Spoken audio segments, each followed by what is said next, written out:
Thank you brother. கிறிஸ்துவில் பிரியமான சகோதர சகோதரிகளே,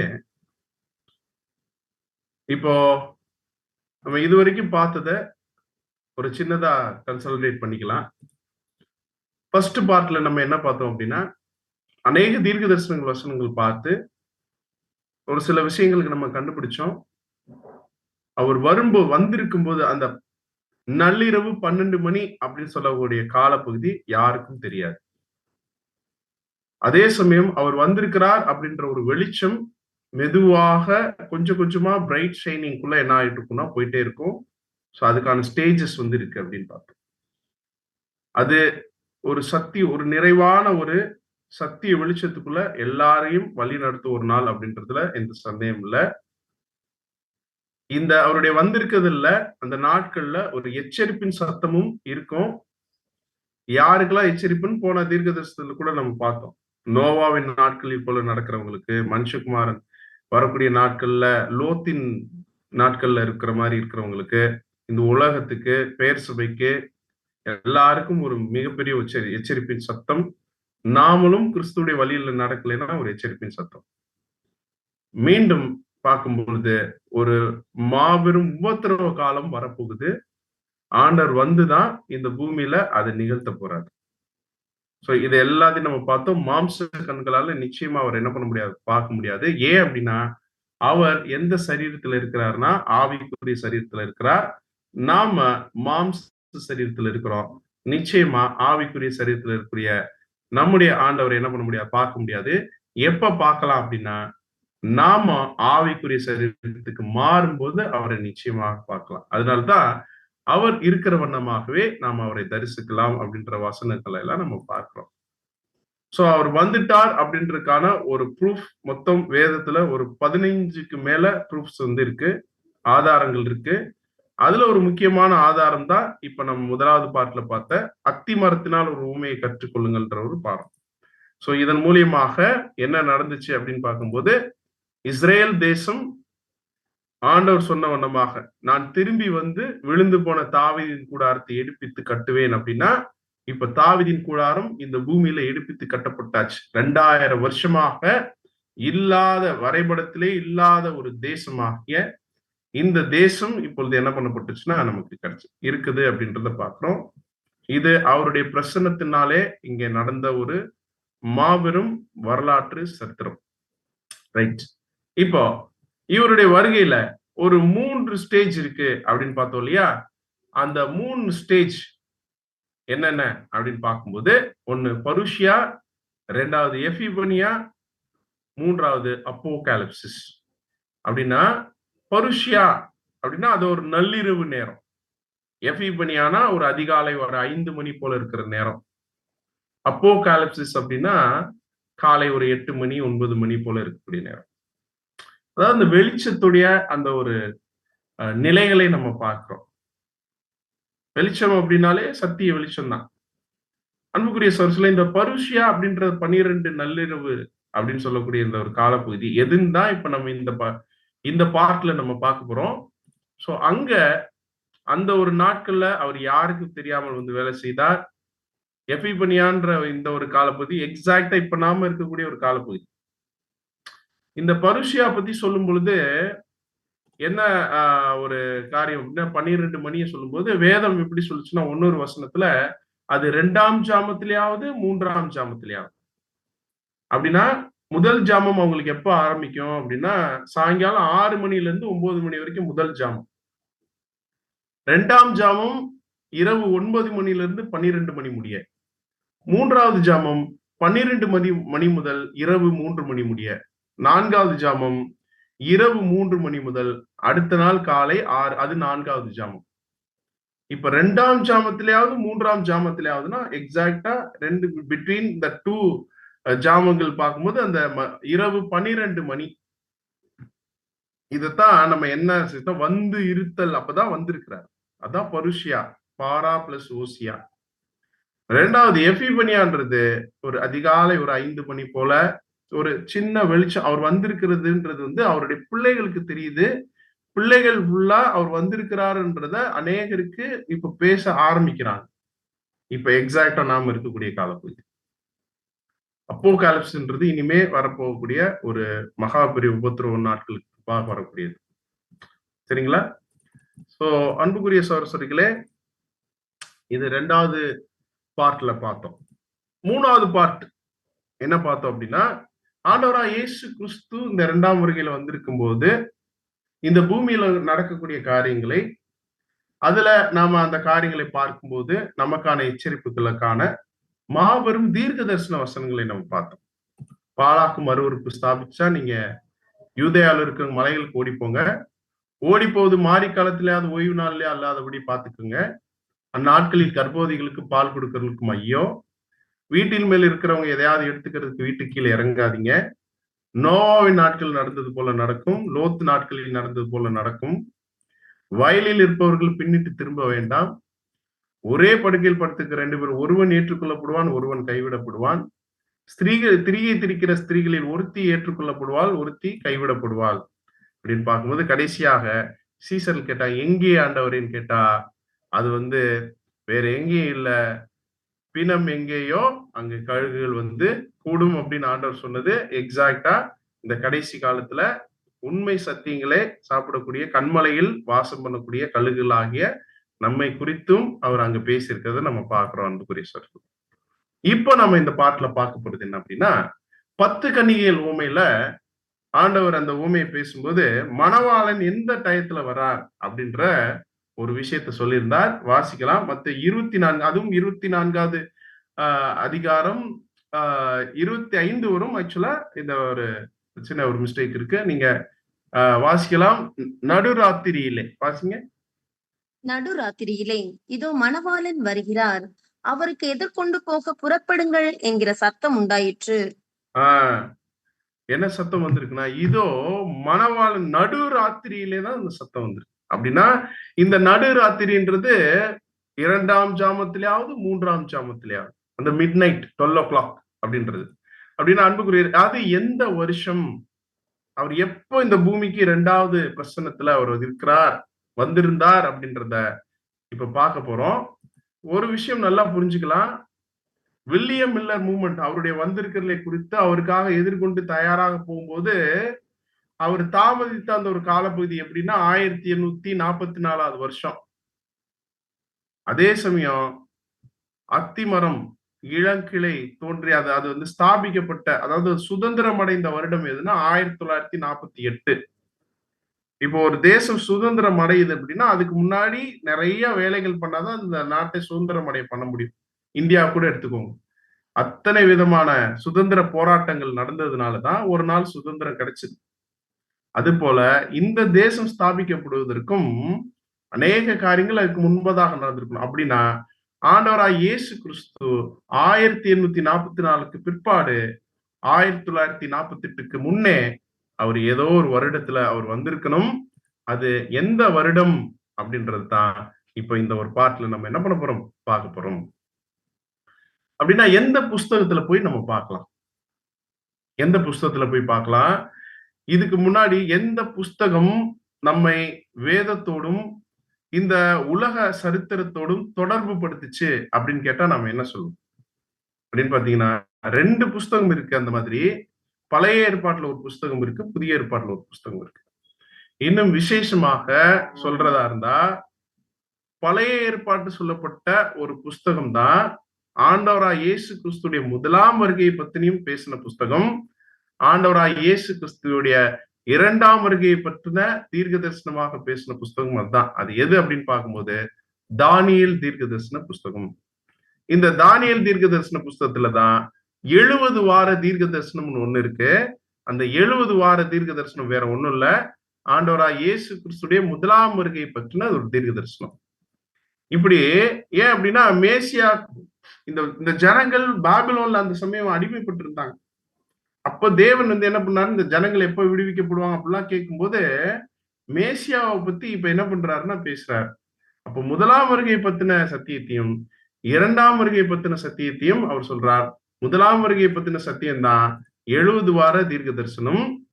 அதே சமயத்துல தானியேலுக்கு இன்னும் சொல்ல போனா நமக்காக தானியேலிடம் 2ஆம் வருகைக்கான தீர்க்க தரிசனத்தையும் தேவன் கொடுத்திருந்தார். அதுதான் நம்ம இதுக்கு முன்னாடி பார்த்த தானியேல் 12வது அதிகாரம். சோ அந்த அதிகாரத்துல இருக்கக்கூடிய காரியங்களை இப்போ ஒன் பை ஒன்னா பார்த்து, எந்த வருடம் ஆண்டவராய் இயேசு கிறிஸ்து இந்த பூமியில அவர் பருஷியா வந்து இருந்தார் அப்படின்றத நம்ம பார்க்க போறோம். வாசிக்கலாம். தானியேல் 12வது அதிகாரம் 1வது வசனம். தானியேல் 12ஆம் அதிகாரம் 1ஆம் வசனம். உன் ஜனத்தின் புத்திரருக்காக நிற்கிற புதிய அதிபதியாகிய மிகாயேல் அக்காலத்திலே எழும்புவான். யாதொரு ஜாதியாரும் தோன்றினது முதல் அக்காலம் மட்டும் உண்டாயிராத ஆபத்து காலம் வரும். அக்காலத்திலே புஸ்தகத்தில் எழுதியிருக்கிறவர்களாக காணப்படுகிற உன் ஜனங்கள் அனைவரும் விடுவிக்கப்படுவார்கள். வேதத்துல எப்பெல்லாம் அக்காலத்திலே அப்படின்னு வருதுன்னா, அது வேற எந்த காலமும் இல்ல, எக்ஸாக்டா இப்ப நாம இருக்கக்கூடிய காலப்பகுதி தான். அக்காலத்திலே இன்னும் சொல்ல போனா ஆண்டவருடைய ராஜ்யத்தை சொல்லலாம். இப்போ ஆண்டவர் இந்த பூமியில வந்துட்டார் அப்படின்னாலே அவருடைய நாள் தொடங்கிருச்சு. அவருடைய நாள் அப்படின்னா என்ன அப்படின்னா, ஒரு நாள் நம்ம ஏற்கனவே பார்த்திருக்கிறோம். எத்தனை வருஷம்? 1000 வருஷம். அப்படின்னா இயேசு கிறிஸ்து இந்த பூமியில வந்திருக்கிறார், ஒரு பர்டிகுலர் இயர்ல வந்துட்டார் அப்படின்னாலே அங்க இருந்து என்ன ஆரம்பிச்சிருச்சு அப்படின்னு பாத்தீங்கன்னா, 1000 வருட அரசாட்சி என்ன ஆயிடுச்சு? ஆரம்பிச்சிருச்சு. அப்படின்னா இப்ப நாம எங்க இருக்கிறோம் அப்படின்னா, எந்த காலப்பகுதியில இருக்கிறோம்னா, 1000 வருட அரசாட்சியினுடைய துவக்க கால பகுதியில இருக்கிறோம் அன்புக்குரிய சகோதரர்களே. இதத்தான் வேதம் என்ன சொல்லுதுன்னா, அக்காலத்திலே உன் ஜனத்தின் புத்திரருக்காக நிற்கிற பெரிய அதிபதியாகிய மிகாயேல் எழும்புவான் என்று சொல்கிறது. நம்ம பார்க்கிறோம், இந்த மிகாயேல் அப்படின்னு சொல்லக்கூடியது வேற யாரும் இல்ல, அது நம்முடைய ஆண்டவராகிய இயேசு கிறிஸ்து. மிகா என்றால் போன்ற, ஏல் என்றால் தேவன், தேவனை போன்ற. அதனால்தான் நம்ம பார்க்கிற கொலைசியர் புஸ்தகத்துக்குள்ள அவர் அதர்சனமான தேவனுடைய தற்சுரூபம், சர்வ சிருஷ்டிக்கும் முந்தின பேருமானவர் என்று நாம பார்க்கிறோம். சோ இந்த மிகாயேல் வருவாரு. அப்போ ஆண்டவர் சொன்னார் இல்லையா, இப்ப அந்த முந்தின வசனம் கூட என்ன சொல்லுச்சு, அப்போ இந்த பூமியில என்ன நடக்கும் அப்படின்னா, நம்ம வசனம் என்ன பார்த்தோம், அக்காலம் மட்டும் உண்டாயிராத ஆபத்து காலம் வரும். யாதொரு ஜாதியாரும் தோன்றினது முதல், யாதொரு ஜாதியாரும் தோன்றினது முதல் அக்காலம் மட்டும் உண்டாயிராத ஆபத்து காலம் என்ன ஆகும்? வரும். இதத்தான் ஆண்டவர் மத்தேயு 24ஆம் அதிகாரத்துல சொல்லியிருந்தார். வாசிக்கலாம் 21வது வசனம். ஏனெனில் உலகம் உண்டானது முதல் இதுவரைக்கும் சம்பவித்திராததும் இனிமேலும் சம்பவியாததுமான மிகுந்த உபத்திரவம் அப்பொழுது உண்டாயிருக்கும். இதே தான் சொன்னார், ஒரு மிகுந்த உபத்திரவம். அப்ப நம்ம எக்ஸாக்டா எந்த ஒரு இடத்துக்கு போயிட்டோம் அப்படின்னா, தானியேல் புஸ்தகத்துல அவருடைய வந்திருக்கிறதுடைய காரியத்தை தியானிக்கிறதுக்காக போயிருக்கிறோம். இப்ப மறுபடியும் தானியேல் புஸ்தகம் 12வது அதிகாரம் 3வது வசனம் வாசிக்கலாம். தானியேல் 12ஆம் அதிகாரம் 3ஆம் வசனம். ஞானவான்கள் ஆகாய மண்டலத்தின் ஒளியைப் போலவும் அநேகரை நீதிக்கு உட்படுத்துகிறவர்கள் நட்சத்திரங்களைப் போலவும் என்றென்றைக்கும் உள்ள சதா காலங்களிலும் பிரகாசிப்பார்கள். நட்சத்திரம் அப்படின்னால நமக்கு என்ன ஞாபகம் வரும்? வானத்து நட்சத்திரங்களாக தேவன் நம்மளை அழைச்சிருக்காரு இல்லையா? அதாவது பரலோக ஆசீர்வாதத்திற்கான 1,44,000 பேர் திருச்சபை அழைப்புக்கு தான் நமக்கு தேவன் நம்மளை அழைச்சிருக்கிறார். இப்ப சொல்றார் தானியேல் மூலியமாகவே, அநேகரை நீதிக்கு உட்படுத்துகிறவர்கள் நட்சத்திரங்களைப் போலவும் என்றென்றைக்கும் உள்ள சதா காலங்களிலும் பிரகாசிப்பார்கள் என்று சொல்கிறார். தொடர்ந்து வாசிக்கலாம் 4வது வசனம். தானியேலாகிய நீயும் என்றால் முடிவு காலம் மட்டும் இந்த வார்த்தைகளை புதைப்பொருளாக வைத்து வைத்து இந்த புஸ்தகத்தை முத்திரை போடு. அப்பொழுது அநேகர் இங்கும் அங்கும் ஓடி ஆராய்வார்கள், அறிவும் பெருகிப்போம் என்றான். அப்போ நீங்க அந்த அந்த அந்த டைம்ல அவர் வந்திருக்கக்கூடிய இந்த காலப்பகுதியில இப்ப என்ன ஆயிருன்னா, அறிவு பெருகி போயிரும் அப்படின்றார். ஆண்டவரா இயேசு கிறிஸ்துடைய வருகையில, 2வது வருகையில அந்த காலப்பகுதி எப்படின்னா அறிவு பெருகி போன காலப்பகுதியா இருக்கும் அப்படின்றார். இதுவே இன்னொரு ஆதாரம் தான். அன்புக்குரிய சார் சொல்லி கொஞ்சம் யோசிச்சு பாருங்க. மனுஷன் தோன்றினது முதல் நம்முடைய ஆதி தகப்பனாகிய ஆதாமுடைய நாட்கள்ல இருந்து இப்ப வரைக்கும், அதாவது கொஞ்சம் ஒரு 200 இயர்ஸ் முன்னாடி வரைக்குமே மனுஷன் எங்கேயாவது போனோம் அப்படின்னா கழுதையிலயோ குதிரையிலயோ தான் போக முடியும். ஆனா இப்போ எப்படி போறாங்க அப்படின்னு கொஞ்சம் யோசிச்சு பாருங்க. அறிவு எவ்வளவு பெருகி இருக்குன்னு பாருங்க. விசேஷமாக 18ஆம் நூற்றாண்டுல இருந்தே அநேக கண்டுபிடிப்புகள் இந்த பூமியில உருவாக ஆரம்பிக்குது. சரிங்களா? இப்போ நம்ம பார்க்கும்போது டைப் ரைட்டிங் மிஷினா இருக்கட்டும், டெலிபோனாக இருக்கட்டும், எல்லாமே என்ன ஆகுது அப்படின்னு பாத்தீங்கன்னா ஒவ்வொன்னா, ஏன்னா இன்னைக்கு ஒரு மனுஷன்ட்ட பேசணும், அந்த நாட்கள்ல பேசணும் அப்படின்னா போய் தான் பேசணும். இங்க நம்ம வீட்டுல இருந்துட்டு என்ன பண்ண முடியாது, பேச முடியாது. இப்ப நம்ம பாருங்க, வீட்டுல இருந்தே பாக்குறோம், வீட்டுல இருந்தே அவ்வளவு வசனங்களை நம்ம தியானிக்கிறோம். யோசிச்சு பாருங்க, அறிவு பெருகி போகும்னு தானியேல்ட்ட தேவன் சொல்லியிருந்தார் இல்லையா? அது என்ன ஆயிட்டு இருக்கு அப்படின்னா, கண் கூட என்ன ஆயிட்டு இருக்குன்னா நடந்துச்சு. இன்னைக்கு பாருங்க, அதே போல வெளிச்சம் வெளிச்சம் இந்த பூமியில உருவாகுது. சரிங்களா? முதல்ல பல்பு கண்டுபிடிக்கிறாங்க. இதெல்லாம் எப்ப அப்படின்னு பாத்தீங்கன்னா, இந்த 18ஆம் நூற்றாண்டிலே ஸ்டார்ட் ஆகுது. இன்னும் பாத்தீங்கன்னா, அநேக கண்டுபிடிப்புகள் ரொம்ப அட்வான்ஸா சில நாடுகள் இருக்கு. அதுக்கப்புறம் ஒவ்வொரு நாடுகளுக்கா அது பரவுது. இப்ப பார்க்கும்போது கிபி 1874ல இந்த பூமியில பல்பு ஒரு ஒரு ஒரு வெளிச்சம் உண்டாக்கக்கூடிய கருவியை கண்டுபிடிக்கிறாங்க. கம்ப்யூட்டர் டெலிவிஷன் கண்டுபிடிக்கிறாங்க. ஏற்கனவே சொன்ன மாதிரி காலங்காலமா மனுஷன் பயன்படுத்தினதுன்னா மாட்டு வண்டி, குதிரை வண்டி தான், கழுதை தான். ஆனா இப்போ புல்லட் ட்ரெயின் வந்திருக்கு. மிக வேகமாக நாடுகளுக்கிடையே பயணம் செய்யக்கூடிய அளவுக்கு ஓவர் ஃபாஸ்ட் அந்த மாதிரி ட்ரெயின்ஸ் எல்லாம் வந்துருச்சு. அதோட கம்ஃபர்டபிலிட்டி எல்லாம் பாத்தீங்கன்னா ரொம்ப அதிகமாயிடுச்சு. இன்னைக்கு பாருங்க, மொபைல் போன் முதல்ல எப்படி வந்துட்டு இருந்துச்சு, இன்னைக்கு மொபைல் போன்ஸ் ரொம்ப இல்ல, ஒரு 10 வருஷ கால இடைவெளியில எப்படியாக மாறி இருக்கு பார்க்கும்போது, கண்களுக்குள்ளேயே காட்சியை பார்க்கக்கூடிய கேமராக்கள் என்ன பண்ணிருக்காங்கன்னா உருவாக்கி கொடுத்திருக்காங்க. சோ இதத்தான் தேவன் தானியேலுக்கு சொல்லியிருந்தார். இங்கும் அங்கும் ஓடி அநேகர் ஆராய்வாங்க. அது நாம வேத வசனத்துல போயிட்டு ஒவ்வொரு பகுதியாக ஜோடி வசனங்களை தேடக்கூடியது. அறிவும் பெருகி போகும் என்று சொல்லுகிறார். தொடர்ந்து நம்ம தானியேல் புஸ்தகத்தை வாசிக்கலாம். 12வது அதிகாரம் 5வது வசனம். தானியேல் 12ஆம் அதிகாரம் 5ஆம் வசனம். அப்பொழுது தானியேலாகிய நான் ஆற்றுக்கு இக்கரையில் ஒருவனும் ஆற்றுக்கு அக்கரையில் ஒருவனுமாகிய வேற 2 பேர் நிற்க கண்டேன். இப்போ ஒரு விஷன் காமிக்கிறார் தானியேலுக்கு. தானியேல் பாக்குறாரு, ஒரு ரிவர், ஒரு ஆறு இருக்கு. இந்த ஆறுக்கு இக்கரையில ஒருத்தர், அக்கறையில ஒருத்தர்னு 2 பேர் நிக்கிறத பாக்குறாரு. அப்படி பார்க்கும்போது இப்போ ஒருத்தர் பேசுறார். யார் அவருன்னு வாசிக்கலாம். தானியேல் 12வது அதிகாரம் 6வது வசனம் வாசிக்கலாம். சணல் வஸ்திரம் தரித்தவரும் ஆற்றின் தண்ணீர்களின் மேல் நிற்கிறவருமாகிய புருஷனை ஒருவன் நோக்கி, இந்த ஆச்சரியமானவைகளின் முடிவு வர எவ்வளவு காலம் செல்லும் என்று கேட்டான். இப்போ இந்த பெரிய அதிபதியாக மிகாயில், அதாவது ஆண்டவராக இயேசு கிறிஸ்து இந்த பூமியில வந்தா அந்த நாட்கள் அறிவு பெருகி போயிரும் பார்த்தோம். நிஜமாவே அறிவு பெருகி போன காலப்பகுதியில் தான் நம்ம இருக்கிறோம். அவர் வந்திருக்கிறதுக்கான ஒரு 2வது ப்ரூஃப் இது. இப்படி ஒரு 15 ப்ரூஃப் இருக்கு. வேதாகம கால கணக்குன்னு ஒரு ப்ரூஃப் இருக்கு. மெகா யூப்ளி அப்படின்னு ஒரு ஒரு காரியம் இருக்கு. யாக்கோபினுடைய இக்கட்டு காலம் அப்படின்ற ஒரு இஸ்ரேல் த டபுள் அப்படின்னு ஒரு சப்ஜெக்ட். இப்படி நிறைய பாடங்கள் என்ன பண்ணுதுன்னா இப்ப ஆண்டவரா இயேசு கிறிஸ்து வந்திருக்கிறதை உறுதிப்படுத்துது. வேதத்திலிருந்து தான் நம்ம தியானிக்க போறோம், தேவனுக்கு சித்தமானாலும். இப்ப என்ன அப்படின்னா, இங்க சணல் வஸ்திரம் தரித்திருக்கிறோம், ஆற்றில் மேல் நிற்கிற புருஷனை ஒருவன் நோக்கி. இங்க புருஷன் யாருனாலே, வேதத்துல புருஷன்னாலே அது யாருதான் அப்படின்னா அது நம்முடைய ஆண்டவராகிய இயேசு கிறிஸ்து தான்.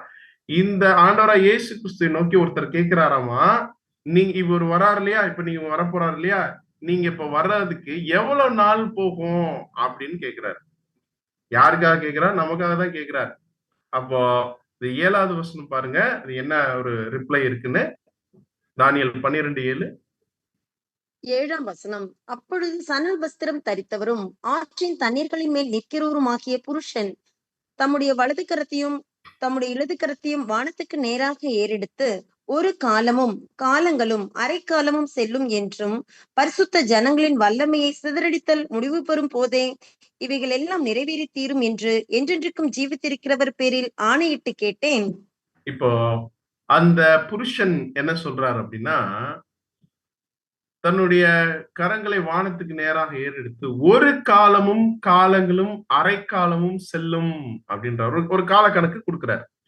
ஒரு காலமும் காலங்களும் அரைக்காலமும் அப்படின்னா, நம்ம ஏற்கனவே அந்தி கிறிஸ்து பாடத்துல இது பார்த்துட்டோம். காலம் அப்படின்னா 1 வருஷம், காலங்கள் அப்படின்னா 2 வருஷம், அரை காலம்னா அரை வருடம். அப்ப மொத்தம் எத்தனை அப்படின்னு பார்க்கும்போது 3½ வருடம். 3½ வருடத்தை நாள் கணக்குல கொடுக்கறாருந்தா ஒரு வருஷத்துக்கு 360 நாட்கள். இது நம்ம வேதாகம கால கணக்குல பார்க்கும்போது, அப்போ 3½ வருஷத்துக்கு மொத்தம் எத்தனை நாட்கள் அப்படின்னா 1260 நாட்கள். தீர்க்க தரிசனத்தின்படி ஒரு நாள் என்பது ஒரு வருஷத்தை என்ன பண்ணுதுன்னு அடையாளப்படுது. அதாவது பரிசுத்தவான்களை சிதறடிக்கக்கூடிய, உண்மையான தேவனுடைய பிள்ளைகளை போட்டு நசுக்கக்கூடிய இந்த பூமியில இருக்கக்கூடிய காலப்பகுதி இந்த 1260 வருஷங்கள். ஆக்சுவலா இது நம்ம தெரிஞ்சுக்கிட்டோம். ஆனா தானியேலுக்கு அப்ப கேட்கும்போது புரியல. 8வது வசனம் வாசிங்க. தானியேல் 12ஆம் அதிகாரம் 8ஆம் வசனம். நான் அதை கேட்டும் அதன் பொருளை அறியவில்லை. ஆகையால் என் ஆண்டவனே, இவைகளின் முடிவு என்னமாயிருக்கும் என்று கேட்டேன். இப்ப பாருங்க, எனக்கு அது புரியல. இது என்ன எனக்கு புரியல அப்படி சொல்லும்போது தொடர்ந்து வாசிக்கலாம் 9 மற்றும் 10. 9ஆம் வசனம் முதல். அதற்கு அவன், தானியேலே, போகலாம். இந்த வார்த்தைகள் முடிவு காலம் மட்டும் புதைபொருளாக வைக்கப்பட்டும் முத்திரிக்கப்பட்டும் இருக்கும். அநேகர் சுத்தமும் வெண்மையுமாக்கப்பட்டு புடமிடப்பட்டவர்களாய் விளங்குவார்கள். துன்மார்க்கரோ துன்மார்க்கமாய் நடப்பார்கள். துன்மார்க்கரில் ஒருவனும் உணரான், ஞானவான்களோ உணர்ந்து கொள்வார்கள். தானியேலே நீ போகலாம். இந்த வார்த்தைகள் முடிவு காலம் மட்டும் எப்படி இருக்கும்னா புதைபொருளாக தான் இருக்கும், முத்திரிக்கப்பட்டு இருக்கும். அநேகர் என்ன பண்ணுவாங்கன்னா சுத்தமும் வெண்மையாக்க மட்டும் புடமிடப்பட்டவர்களாய் விளங்குவார்கள். ஆனா துன்மார்க்கரோ துன்மார்க்கமா தான் நடப்பாங்க. துன்மார்க்கர்ல இந்த சத்தியத்தை ஒருத்தரும் உணர்ந்துக்க மாட்டாங்க. ஞானவான்கள் புரிஞ்சுக்குவாங்க. இந்த ஞானவான்கள் வேற யாரும் இல்ல, நாம தான். இப்ப அடுத்துதான் சொல்றார். இப்ப இந்த எந்த கால பகுதின்றதுக்கு இப்ப ஃபர்தரா பேச ஆரம்பிக்கிறார். இதத்தான் ஆண்டவராய் இயேசு கிறிஸ்து மத்தேயு 24ஆம் அதிகாரத்திலையும் பேசியிருந்தார். வாசிக்கிறவன் சிந்திக்க கடவன் சொல்லியிருந்தார். அது எந்த ஒரு காலப்பகுதி அப்படின்னா 11வது வசனம் சொல்லுது, அன்றாட பலி நீக்கப்பட்டு பாலாக்கும் அருவருப்பு ஸ்தாபிக்கப்படும் காலம் முதல் 1290 நாள் செல்லும். நம்ம ஏற்கனவே பார்த்துட்டோம் ஹிஸ்டரியில.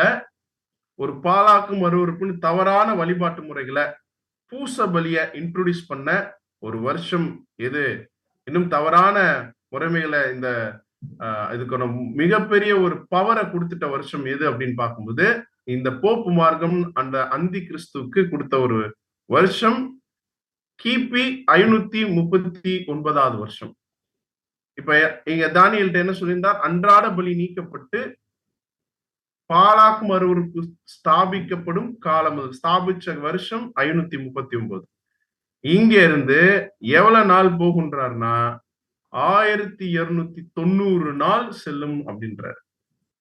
அப்படின்னா கிபி 539ல இருந்து 1290 நாளை கூட்டணும், அல்லது 1200 ஒரு நாள்ன்றது ஒரு வருஷத்துக்கு அடையாளமா இருக்கிறதுனால 1290 வருஷத்தை நம்ம சேர்த்தோம் என்றால் வரக்கூடிய வருஷம் எது அப்படின்னா 1829வது வருஷம். இந்த வருஷத்துல என்ன நடந்துச்சு, இன்னும் நான் ஒரு எக்ஸாக்டா இப்ப எந்த வருஷம் சொல்லல. இப்போ ஸ்டெப் பை ஸ்டெப்பா போறா. ஃபர்ஸ்ட் ஸ்டெப் சொல்றார் ஒரு 1290 வருஷம் போகும் அப்படின்னு சொல்லி வச்சிருக்கிறார்.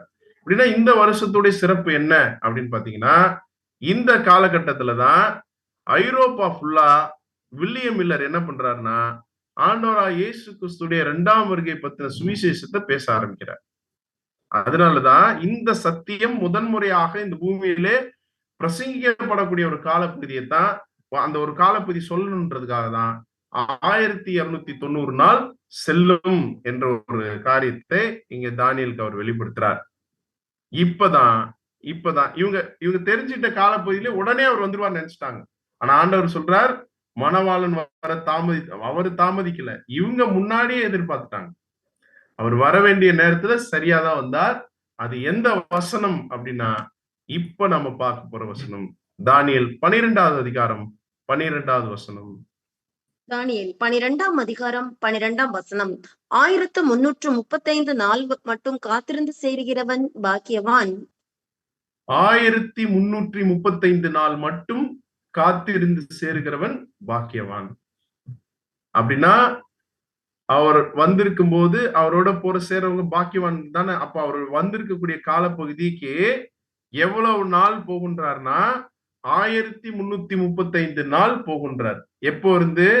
பாலாக்கு மறுவிருப்பு ஸ்தாபிக்கப்படும் காலத்திலிருந்து 1335 நாள் அல்லது 1335 வருடத்தை கூட்டினா வரக்கூடிய வருஷம் நம்முடைய ஆண்டவராய் இயேசு கிறிஸ்து இந்த பூமியில அவருடைய 2ஆம் பிரசன்னம் கொடுத்த வருஷம். அப்படின்னா நம்ம இப்ப பார்க்கலாம். பாலாக்கு மறுவிருப்பு எப்பன்னு பார்த்தோம்? கிபி 539.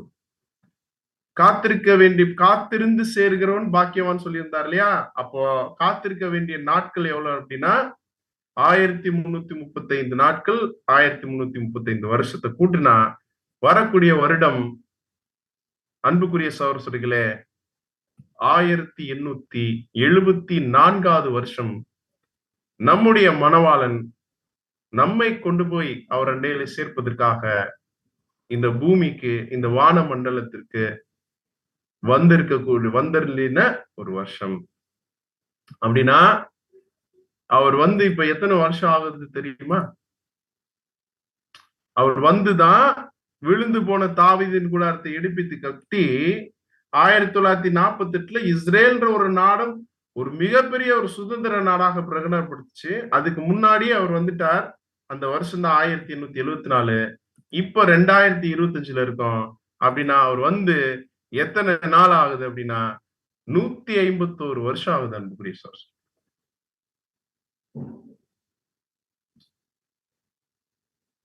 நம்ம மறுபடியும் பாக்குறோம் தானியேல் 12ஆம் அதிகாரத்துல 1290 நாள் செல்லும் சொல்லக்கூடிய ஒரு காலப்பகுதி 1829வது வருஷம் கிறிஸ்துடைய 2ஆம் வருகை பற்றின சத்தியம் கண்டுபிடிக்கப்பட்ட வருஷம். இப்ப வில்லியம் மில்லர் 1843 44 போய் ஆண்டவர் வந்துருவார் கடற்கரையில் அவருடைய சகாக்களுடன் போய் நின்று எதிர்பார்த்துட்டு இருந்தார் இல்லையா? எதிர்பார்த்து ஏமாற்றம் அடைந்தார் இல்லையா? அந்த ஒரு வருஷம் 1843 அல்லது 44 மணவாளன் வர தாமதித்த ஒரு வருஷம்.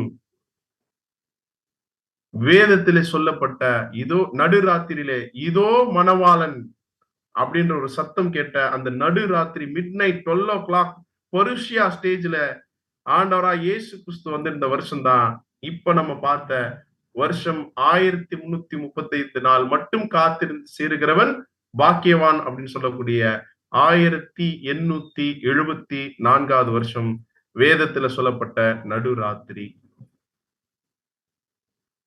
அப்படின்னா நாம இப்ப எந்த காலப்பகுதியில இருக்கிறோம் அப்படின்றதுக்கு ஆண்டவர் ஒரு அருமையான அவர் வாழ்க்கையில நடந்த ஒரு சம்பவம் விசேஷமாக நாம இப்ப இருக்கக்கூடிய ஒரு காலப்பகுதிய ரொம்ப எக்ஸாக்டா பொருத்தக்கூடிய ஒரு காலப்பகுதியா இருக்கு. என்ன சம்பவம் அப்படின்னா, ஒரு முறை ஆண்டவர் 7 அப்பத்தையும் 2 மீன்களையும் சீசருக்கு, இது செகண்ட் மிராக்கிள் அவர் கொடுத்துட்டு இப்ப என்ன பண்ணுவார் அப்படின்னு பார்க்கும்போது வாசிக்கலாம். மத்தேயு புஸ்தகம் 14வது அதிகாரம் 22வது வசனம். மத்தேயு 14ஆம் அதிகாரம் 22ஆம் வசனம். இயேசு ஜனங்களை அனுப்பி விடுகையில் தம்முடைய சீஷர்கள் படவில் ஏறி தமக்கு முன்னே அக்கறைக்கு போகும்படி அவர்களை துரிதப்படுத்தினார். இயேசு ஜனங்களை அனுப்பி விடுகையில் ஃபீட் பண்ணி அனுப்பிச்சிட்டார். அப்படின்னா நல்லா சாப்பாடு போட்டு அனுப்பிச்சிருக்காருன்னா எப்ப சாப்பாடு போட்டார்? முதலாம் வருகையிலே நல்லா எல்லாத்துக்கும் தேவையான சாப்பாடை போட்டுட்டார். தம்முடைய சீசர்களை இப்ப என்ன சொல்றாருன்னா, நீங்க படகு ஏறி அக்கறைக்கு போங்க, இக்கரைக்கு இருக்காதீங்க, அக்கறை போங்க. ஒரு ஒரு ஒரு ஒரு பர்டிகுலர் டெஸ்டினேஷன் கொடுத்து அங்க போங்க அப்படின்னு அவங்களை துரிதப்படுத்துறார். இப்ப நமக்கு எது ஒரு டெஸ்டினேஷன்? அதாவது நம்முடைய போக வேண்டிய இடம் எதுன்னா பரலோகம். அந்த மாதிரி சீசர்களை அவர் அனுப்புறார். அவர் அப்படி அனுப்பிவிட்ட பின்பு வாசிக்கலாம் 23 மற்றும் 24வது வசனம். மத்தேயு 14ஆம் அதிகாரம் 23 மற்றும் 24ஆம் வசனங்கள். அவர் ஜனங்களை அனுப்பிவிட்ட பின்பு தனித்து ஜெபம் பண்ண ஒரு மலையின் மேல் ஏறி சாயங்காலம் ஆன போது அங்கே தனிமையாயிருந்தார். அதற்குள்ளாக படவு நடுக்கடலிலே சேர்ந்து எதிர்காற்றாய் இருந்தபடியால் அலைகளினால் அலைவுபட்டது. இப்போ ஜனங்களே அனுப்பிச்சுட்டு சீசர்களை அக்கறைக்கு போங்க அப்படின்னு துரிதப்படுத்திட்டு ஆண்டவர் ஜெபம் பண்ண ஒரு மலையின் மேல் ஏறி மலை அப்படின்னா ஒரு ராஜ்யத்தை என்ன பண்ணுது அடையாளம், ஒரு ராஜ்யத்துக்குரிய காரியத்துக்காக அவர் எங்க ஒரு இடத்துக்கு போயிட்டார். இவங்க போன படகு எங்க இருந்து இப்ப இவங்களோட இல்ல, அவர் ஒரு வேற இடத்துல இருக்கிறார். அப்போ இந்த படகு நடுக்கடலிலே போய் சேர்ந்துருச்சு. எதிர்காற்று பயங்கரமா அடிக்குது. ஆக்சுவலா அங்க இருந்த அநேக சீசர்கள் யாரு அப்படின்னு பாத்தீங்கன்னா மீனவர்கள் தான். ஆனாலும் அவங்களால சமாளிக்க முடியல. இந்த அலைகளினால் இந்த படகு என்ன பண்ணப்பட்டதுன்னா மிகவுமாக அலைக்கழிக்கப்பட்டது. ஆண்டவர் எங்க இருக்கிறார் அப்படின்னு பாத்தீங்கன்னா ஒரு இடத்துல வேற இடத்துல இருக்கிறார். இப்ப தொடர்ந்து வாசிக்கலாம். மத்தேயு 14ஆம் அதிகாரம் 25 மற்றும் 26. 25ஆம் வசனம் முதல். இரவின் 4ஆம் ஜாமத்திலே இயேசு கடலின் மேல் நடந்து அவர்களிடத்திற்கு வந்தார். அவர் கடலின் மேல் நடக்கிறதை சீஷர்கள் கண்டு கலக்கமடைந்து ஆவேசம் என்று சொல்லி பயத்தினால் அலறினார்கள். அன்புக்குரிய சகோதரர்களே, இரவின் 4ஆம் ஜாமத்திலே இயேசு கடல் மேல என்ன பண்றாருன்னா நடந்து அவங்க கிட்ட வந்துட்டார். அவர் கடல் மேல் நடக்கிறது பார்த்துட்டு பயந்துட்டு அலறாங்க. ஏதோ பேய் பூதம் அப்படின்ற மாதிரி ஏதோ பயங்கரமா ஆவேசம் என்று சொல்லி பயமா அலகுறாங்க. இது எந்த ஒரு டைம் வராருன்னு வாசிக்கிறோம், இரவின் 4ஆம் ஜாமத்திலே. இப்ப ஆண்டவர் வந்தது எந்த ஜாமம் அப்படின்னு பார்க்கும்போது வசனம் என்ன சொல்லுச்சு, 2ஆம் ஜாமத்திலேயாவது 3ஆம் ஜாமத்திலேயாவது, அதாவது நள்ளிரவு 12 மணிக்கு அவர் வந்திருக்கிறதை அடையாளப்படுத்துது. இதோ நடுராத்திரியிலே மணவாள். ஆனா இங்க சீசர்களை சந்திக்கிறதுக்காக இந்த கடலின் மேல் ஆண்டவராய் இயேசு கிறிஸ்து நடந்து வரும்போது எத்தனாவது ஜாமம் அப்படின்னா அது 4ஆவது ஜாமம். அன்புக்குரிய சகோதரர்களே, அப்படின்னா காலை 3 மணியிலிருந்து 6 மணி முடிய இந்த நேரத்துலதான் தம்முடைய சீசர்கள் அந்த படகை செலுத்த முடியாமல் அவதிப்பட்டிருக்கக்கூடிய சூழ்நிலையை பார்த்து கொண்டு வருகிறார். ஆனா இப்ப இதை பார்த்து இவங்க பயப்படுறாங்க. அப்படி பயப்படும்போது ஆண்டவர் என்ன சொல்றாரு அப்படின்னா, பயப்படாதீங்க, நான் தான், தைரியமா இருங்க அப்படின்னு சொல்லும்போது பேதுரு என்ன கேட்கிறாருன்னா, ஆண்டவரே நீங்க தான்னா, நான் உங்ககிட்ட ஜலத்தின் மேல் நடந்து வர்றதுக்கு எனக்கு ஒரு கட்டளை கொடுங்க அப்படின்னு சொல்லும்போது வா அப்படின்னு சொல்லிடுவாரு. கொஞ்ச தூரம் நல்லா தான் போனார் பேதுரு. அதுக்கப்புறம் சுத்தி முத்தி பார்த்துட்டு அவருக்கு என்ன வந்துருச்சுன்னா சந்தேகம் வந்துருச்சு, விசுவாச குறைச்சல் ஏற்பட்டுருச்சு.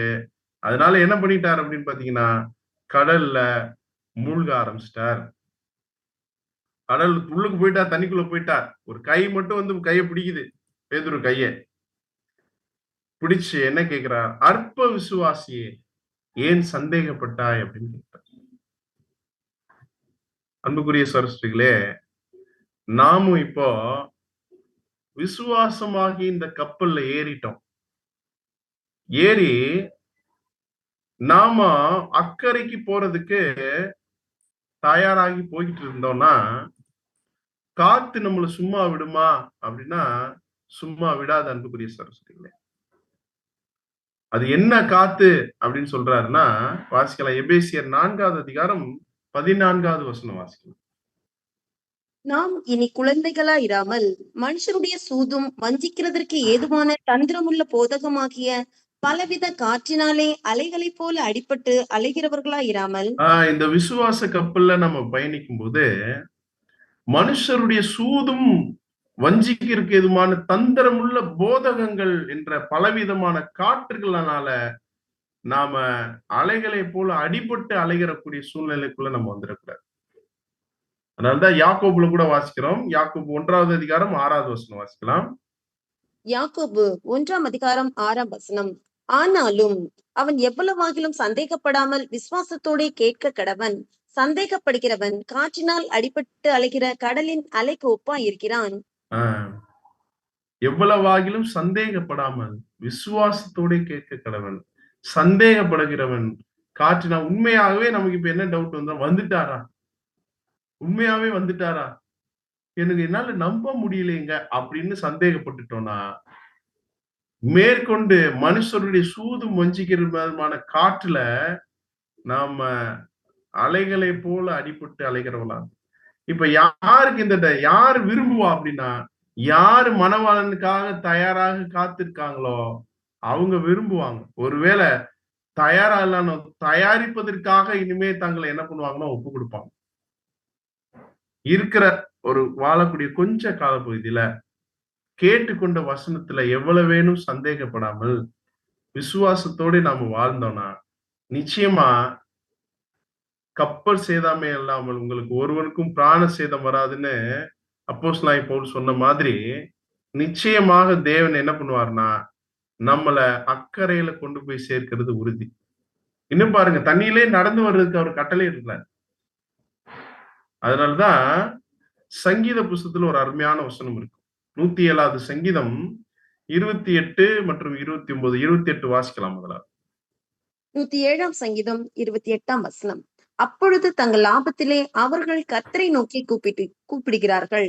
அவர்கள் இக்கட்டுகளுக்கு அவர்களை நீங்களாக்கி விடுவிக்கிறார். ஆக்சுவலா அந்த ஒரு சம்பவத்துல பாத்தீங்கன்னா இவங்க கர்த்தரை நோக்கி கூப்பிட்டாங்களா இல்ல ஆண்டவர் அந்த இரவின் 4ஆம் ஜாமத்துல அவரா அவங்களை தேடி வந்தாரான்னா அவராதான் தேடி வந்தார். அன்புக்குரிய சொல்றேன், நம்முடைய பயணம் விசுவாச பயணத்துல ஏதாவது ஒரு பிரச்சனைனா கூட நமக்காக பரிந்து பேசக்கூடிய நம்முடைய ஆண்டவராய் இயேசு கிறிஸ்து இருக்கிறார். இது எத்தனாவது காலப்பகுதியில 4ஆம் ஜாமம் சொல்லக்கூடிய மிக சரியான எப்பிபனியா ஸ்டேஜ். 3 ஸ்டேஜ் பார்த்தாலே பருஷியா, எப்பிபனியா, அப்போகாலிப்சிஸ். இப்ப 4ஆம் ஜாமம் சொல்லக்கூடியது காலை ஒரு 5 மணி மாதிரி இந்த எப்பிபனியா ஸ்டேஜ்ல இருக்கக்கூடிய அவருடைய பிள்ளைகளுக்காக ஆண்டவராய் இயேசு கிறிஸ்து இந்த திருச்சபையினுடைய இலக்கம் நிறைவேறுவதற்காக பரிந்து பேசக்கூடியவர்களா இருக்கிறார். சங்கீதம் 107:29 சொல்லுகிறது, கொந்தளிப்பை அமர்த்துகிறார், அதன் அலைகள் அடங்குகிறது. 30வது வசனம், அமைதல் உண்டான நிமித்தம் அவர்கள் சந்தோஷப்படுகிறார்கள், தாங்கள் நாடின துறைமுகத்தில் அவர்களை கொண்டு வந்து சேர்க்கிறார். நாம நாடிட்டு இருக்கிற துறைமுகம் தேவன் வாசம் பண்ணக்கூடிய பரலோகம். அங்கே நம்மளை கூட்டி சேர்ப்பதற்காக இன்னைக்கு இந்த பூமியில இந்த வான மண்டலத்துல ஆண்டவராய் இயேசு கிறிஸ்துடைய வருகை அதுல நாம பிரயோஜனப்படுத்திக் கொள்வதற்கான சத்தியங்கள், அந்த வெளிச்சம் நம்மளை கலங்கடிக்கக்கூடிய அனைத்து விதமான சூழ்நிலைகளிலும் கொந்தளிப்பை அமர்த்தி அமைதல் உண்டாக்குகிறார். நாம் சந்தோஷத்துடனே கூட நாம் நாடின துறைமுகத்துக்கு சென்று சேர தேவன் தாமே நம் அனைவரையும் ஆசீர்வதித்து வழி நடத்துவாராக. ஆமென்.